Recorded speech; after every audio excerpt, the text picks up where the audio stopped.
So the transformer model is being trained on 6.6 trillion tokens across web data, math, code, supervised fine tuning, and also multilingual Q&A. All of those things are in that training data set. But then you have this selective state-space model architecture that advances the capabilities in terms of reasoning against that corpus of pre-training data. So that's a really important move in the right direction, as we understand it, based on what we know about the limitations of transformers alone. But then, on top of that, they also are now offering for sale at just a mere $3,500 the developer kit for the Jetson Thor robotics chip module. And this is a compact brain for robots. These first kits will ship in the month of September, and the chips allow customers to create robots that run generative AI models. Why is that important?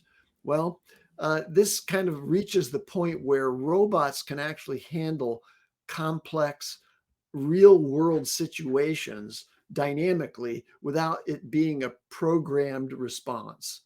So they can think and reason using this module and those Nematron Nano 2 reasoning models together. A robot could, do some pretty impressive things on the fly, outside of and not connected to some controlling infrastructure that's connected to the cloud or being programmatically predetermined. So active autonomous robots, this is kind of the architecture that's emerging from NVIDIA.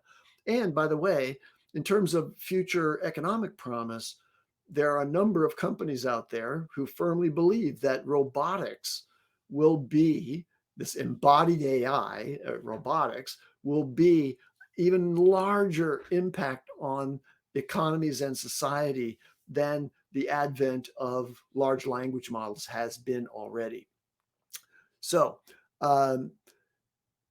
so imagine now a robot that can, wander around chaotic city streets, but really make sense of that, independent of some, satellite view that's, guiding them.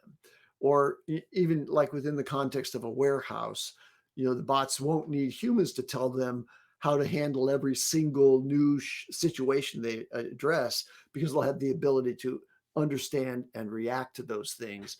And importantly, this Thor robotics chip module is small enough to actually fit onto one of these robots.